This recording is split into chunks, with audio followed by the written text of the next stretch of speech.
Hello friends, இன்றைக்கி நம்ம பார்க்கக்கூடிய இடம் ஆக்ரா. ஆக்ரான்னு சொன்னோடனே நமக்கு ஃபஸ்ட்டு ஞாபகத்துக்கு வர்றது தாஜ்மஹால் தான். ஆனால் அந்த தாஜ்மஹாலுக்கு ஈக்குவலாக அதை விட இன்னும் பெரியதாக இருக்கக்கூடியது ஆக்ரா ஃபோர்ட். ஆக்ரா ஃபோர்ட் எப்போ கட்டினதுன்னு பார்த்தீங்கன்னா 15th செஞ்சுரியில் முகல்ஸ் பீரியடில் இதுதான் தலைமையிடமாக இருந்துச்சு. முகல்ஸ் சுமார் ஒரு 250 வருடங்கள் ஆட்சி செஞ்சாங்க. இந்தியாவில் மிக பெரும் நிலப்பரப்பு ஆண்டவங்க அவங்க தான். அதில்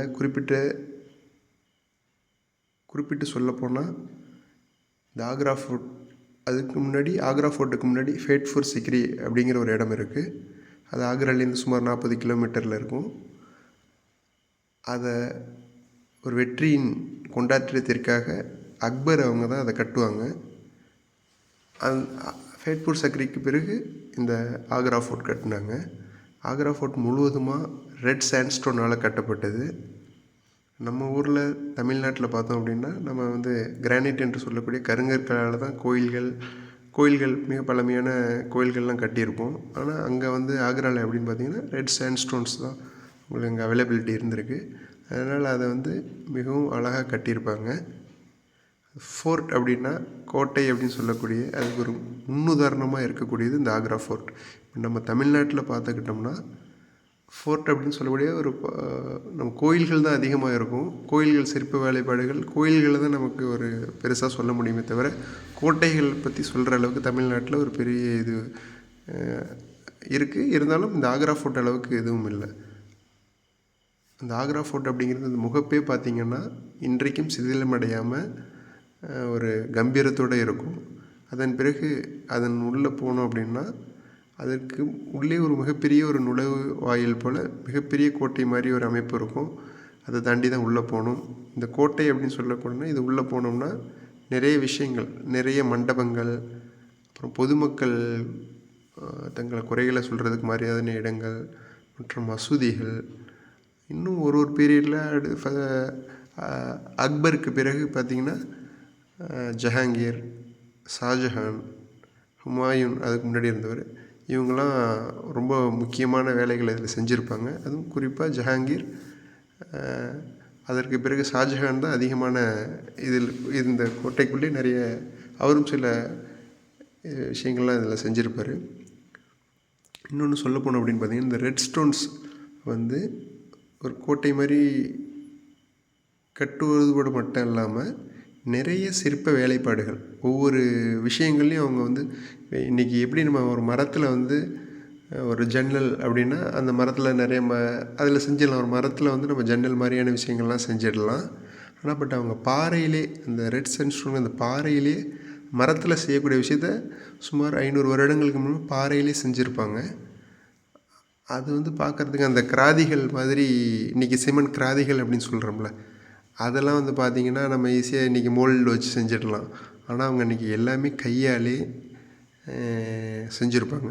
அந்த ஒரு ஜன்னல் மாதிரி எடுத்த கிராதிகள், அந்த பால்கனியில் இருக்கக்கூடிய அந்த கிராதிகள் மூலிமா அந்த பால்கனியில் செட் பண்ணியிருப்பாங்க. அதெல்லாம் பார்க்குறதுக்கே ரொம்ப பிரமிப்பாக இருக்கும். இன்னொன்று, கட்டிடக்கலை மீது ஆர்வம் உள்ளவர்கள் இதை அவசியம் பார்த்துக்கணும். பார்த்திங்கன்னா அப்போ தான் இவங்களுடைய பிரமிப்பு என்னங்கிறது நமக்கு தெரியும். அக்பருக்கு பிறகு ஷாஜஹான் வெள்ளை சிலைவி கற்களால் அடுத்தது தாஜ்மஹாலை கட்டியிருப்பார். அவர் ரெட் சாண்ட்ஸ்டோன்லேருந்து மார்பிள்ஸாக மாற்றிருப்பார். அது ஷாஜஹானுடைய ஸ்டைல். அதுபோல் இது ஆக்ராவில் இருக்கக்கூடிய ரெட் ஃபோர்ட். அதுபோல் ஷாஜஹான் தான் ஆக்ராவோடைய கேபிட்டலை டெல்லிக்கு மாற்றுவார் 16th செஞ்சுரியில். அவர் புதிதாக நம்ம செங்கோட்டைன்னு சொல்லக்கூடிய பிரதமர்கள் கொடியேற்றக்கூடிய அந்த செங்கோட்டையை கட்டியிருப்பார். அதுவும் ரெட் சாண்ட்ஸ்டோனில் தான் கட்டியிருப்பாங்க. இன்னொரு விஷயம் என்னன்னு பார்த்தீங்கன்னா இந்த தாஜ்மஹால் நிறைய நீங்கள் கேள்விப்பட்டிருப்பீங்க. அதற்கு முன்னோடி இந்த ஆக்ரா ஃபோர்ட்டு தான். அதன் கலைஞர்கள், அதற்கு முன்னாடி கட்டின ஃபேட்பூர் சிக்ரி, அவங்க தான் இந்த தாஜ்மஹாலை கட்டினதுக்கு உறுதுணையாக இருந்தாங்க. அதனுடைய இந்த தாஜ்மஹாலுடைய முன்னோடின்னு பார்த்தோம்னா அது வந்து ஆக்ரா ஃபோர்ட்டு தான். இன்னும் இதுக்குள்ளே பார்த்தோம் அப்படின்னா நிறைய கார்டன்ஸுங்கிறது சுமார் 500 வருடத்துலேயே அவங்க வெறும் கோட்டை மட்டும் இல்லாமல் அதன் கூடிய நிறைய கார்டன்ஸ் போன்ற அமைப்புகள்லாம் அப்பயே அதை வச்சு கட்டியிருப்பாங்க. அடுத்து தாஜ்மஹாலை பார்த்தோம் அப்படின்னா தாஜ்மஹால் என்ன ஒரு பியூட்டி அப்படின்னு பார்த்தோம்னா இந்த செங்கற்களை வந்து ஒயிட் மார்பிள்ஸால் கட்டியிருப்பாங்க. அதுவும் போல் இந்த ஒவ்வொரு சுவர்கள்லேயும் அந்த மார்பிள்ஸில் பார்த்திங்கன்னா இடையில நிறைய வண்ண கற்களை பதிச்சு பூ போல் ஒரு ஓவியம் செஞ்சுருப்பாங்க. ஒரு மார்பிள்ஸ்குள்ளே உள்ள அதில் அந்த பீட்ரா தூரா அப்படின்னு சொல்லுவாங்க. அது வந்து ஒரு சுலபமாக செய்யக்கூடிய விஷயம் கிடையாது. ஒரு கல்லே அதனுக்குள்ளே இந்த வண்ணக்கற்களை பதிச்சு செய்கிறது ஒவ்வொரு இதுலேயும் அது போல் இருக்கும். இதில் என்ன நம்ம ரெட் சாண்ட்ஸ்டோனில் பார்த்தோம்னா அது போல் தாஜ்மஹால்லையும். அப்புறம் இன்னொரு விஷயம், முக்கியமான விஷயம் என்னென்னா, நம்ம தாஜ்மஹாலாக இருந்தாலும் சரி, ரெட் ஃபோர்ட்டாக இருந்தாலும் சரி, ஆக்ராவில் இருக்கக்கூடிய ரெட் ஃபோர்ட்டாக இருந்தாலும் சரி, அல்லது இது வரைக்கும் பார்க்காதவர்கள் இருக்கக்கூடிய டெல்லியில் செங்கோட்டையாக இருந்தாலும் சரி, எல்லாமே நம்ம எதிர்பார்த்ததை விட மிகவும் பிரம்மாண்டமாகவும் மிகவும் பரப்பளவில் பெரியதாகவும் இருக்கும். நம்ம இமேஜின் பண்ணியிருப்போம் நம்ம ஃபோர்ட்னா இவ்வளோ தான் இருக்கும் அப்படிங்கிற மாதிரி இருக்காது. நம்ம எதை எதிர்பார்த்தப்போ அதை விட 10 மடங்கு பிரம்மாண்டமாக இருக்கும். அதில் இன்னொரு விஷயம் என்னென்னா, அது போல் தாஜ்மஹாலும் அப்படி தான். தாஜ்மஹால் நம்ம பார்க்குறது மட்டும் இருக்காது, அதுக்குள்ளே 3 நுழைவாய்கள், 4 பக்கம் 4 நுழைவாய்கள் இருக்கும். அதுவே பார்க்க மிகவும் பிரம்மாண்டமாக இருக்கும். அது எல்லாமே நம்ம ரெட் ஸ்டோனில் தான் அமைச்சிருப்பாங்க. அதுவுமே பார்க்க மிகவும் பிரம்மாண்டமாக இருக்கும். அதுபோல் இந்த கார்டன்ஸ் வந்து பார்த்திங்கன்னா இந்த முகல் ஆர்கிடெக்சரில் எந்த பில்டிங்காக இருந்தாலும் எந்த ஸ்ட்ரக்சர்லேயும் அந்த கார்டன்ஸை பேஸ் பண்ணி தான் இருக்கும். அதுவும் பார்க்க ரொம்ப பிரம்மாண்டமாக இருக்கும். நீங்களும் ஒரு நல்ல ஒரு ஆர்கிடெக்ட் அல்லது பில்டிங் இதில் ஒரு இன்ட்ரெஸ்டாக இருந்தீங்க அப்படின்னா அவசியம் நீங்கள் போய் ஆக்ரா ஃபோர்ட், தாஜ்மஹால், அதுபோல் ஃபேட்பூர் நீங்கள் பார்த்துட்டு வந்தாலும் அவங்களுடைய கண்டினியூட்டி பாருங்கள். உங்களுக்கு நல்லா நீங்கள் பார்க்கணும் எங்கே ஸ்டார்ட் பண்ணலாம் அப்படின்னா ஆக்ராவில் ஆரம்பிச்சு அடுத்து எவால்வ் ஆகி வந்திருக்காங்க அப்படிங்கிறது நமக்கு நல்லாவே தெரியும். மேலும் பார்த்திங்கன்னா நம்மளும் படிக்கிறப்ப கேள்விப்பட்டிருப்போம், சிவாஜி வந்து இந்த ஆக்ரா ஃபோர்ட்லேருந்து தான் தப்பிச்சு வந்துட்டார் அப்படின்னு சொல்லி. அங்கே போனாலும் அதுக்கு ஒரு கமெமரேஷன் மாதிரி ஒரு வாசலில் சிவாஜிக்கு ஒரு சிலை வச்சுருப்பாங்க.